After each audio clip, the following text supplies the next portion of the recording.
વડગામ તાલુકાના વેસા ગામે ગ્રામજનો દ્વારા નર્મદા મૈયાના નીરના હર્ષોલ્લાસ સાથે વધામણા કર્યા। વડગામ તાલુકો એટલે ધાંધાળ પ્રદેશ, પણ ઘણા સમયથી તાલુકામાં પાણી તળ ઊંડા જવાથી ખેડૂતોને ખેતી કરવી મુશ્કેલ બની હતી।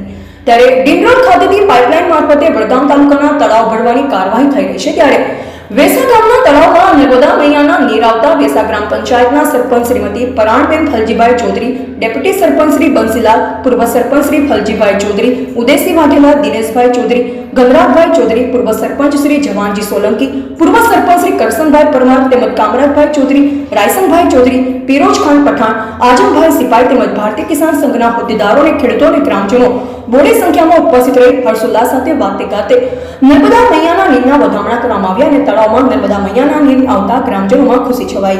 રિપોર્ટર અબ્બાસ મીર, વડગામ।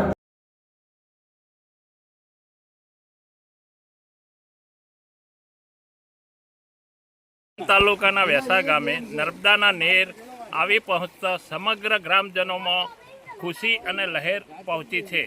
પાણીના કારણે તળ ઊંચા આવશે, જે ખેડૂતો અને આમ જનતાને ખૂબ જ ફાયદો થશે। ડેપ્યુટી સરપંચ, આપનું નામ? બંસીલાલ પરમાર, ડેપ્યુટી સરપંચ વેસા ગ્રામ। બસ।